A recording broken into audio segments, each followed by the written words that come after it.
ராமநாதபுரத்தில் ரேபிஸ் தாக்கி இளைஞர் உயிரிழந்திருக்கிறார். ராமநாதபுரத்தில் தெருநாய் கடித்து ரேபிஸ் நோய் தொற்று தாக்கி இளைஞர் உயிரிழந்திருப்பதாக தகவல் கிடைத்திருக்கிறது. சாலையில் சென்ற இளைஞரை தெருநாய் கடித்ததில் ரேபிஸ் பாதிப்பு ஏற்பட்டிருக்கிறது.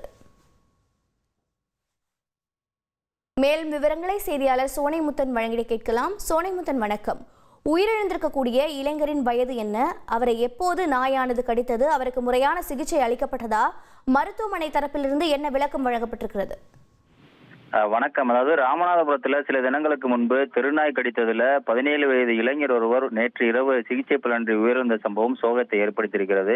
மேலும் அவருடைய இறுதிச் சடங்கில் பங்கேற்ற 100க்கும் மேற்பட்டோருக்கு சுகாதாரத்துறை அலுவலர்கள் ரேபிஸ் தடுப்பூசி போடப்பட்ட சம்பவம் பரபரப்பை ஏற்படுத்தி இருக்கிறது. அதாவது ராமநாதபுரம் அண்ணாநகர் குருவிக்காரன் தெருப்பகுதியைச் சேர்ந்த ராமநாதன் என்பவரது மகன் ராஜபிரகாஷ், வயசு இவருக்கு 17. இவர் சின்னக்கடை பகுதியில் இருக்கக்கூடிய ஒரு கறிக்கடை ஒன்றிற்கு வேலை பார்க்க சென்றதாக கூறப்படுகிறது. இந்த நிலையில கடந்த சில தினங்களுக்கு முன்பு அவரை தெருநாய் ஒன்று துரத்தி கடித்துள்ளது. அதனைத் தொடர்ந்து அவரது பெற்றோர் அவருடைய சைகை, அதாவது அவருடைய உடல்வாகு உள்ளிட்டவைகளை கண்டறிந்து சிகிச்சை எடுத்து வந்த நிலையில அவருக்கு ரேபிஸ் பாதிப்பு இருப்பதாக தெரிய வந்திருக்கிறது. பின்னர் ராமநாதபுரத்துல முதுகுலவி சிகிச்சை அளிக்கப்பட்டு பின்னர் மதுரைக்கு கொண்டு சென்றிருக்காங்க. இந்த நிலையில நேற்று அவர் சிகிச்சை பலனின்றி உயிரிழந்த சம்பவம் சோகத்தை ஏற்படுத்தி இருக்கிறது. மேலும் அவருடைய உடலை நேற்று கொண்டு வந்திருக்காங்க. கொண்டு வந்ததுல அவருடைய உடலுக்கு இறுதி மரியாதை செய்ததுல ஒரு 100க்கும் மேற்பட்டோர் கலந்து கொண்டதாக தெரிய வருகிறது. அவர்களுக்கும் ரேபிஸ் தடுப்பூசியை நேற்று இரவு முதல்ல தற்போது வரை சுகாதாரத்துறை அலுவலர்கள் போட்டிருக்காங்க.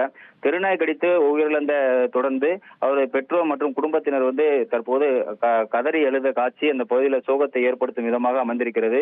ராமநாதபுரம் நகர் பகுதி முழுவதுமே தெருநாய்கள் ஆங்காங்கே சுற்றித் திரிகிறது. தெருநாய்களை கட்டுப்படுத்த நகராட்சி நிர்வாகம் நடவடிக்கை எடுக்க வேண்டும் எனவும் கோரிக்கை விடுத்திருக்காங்க.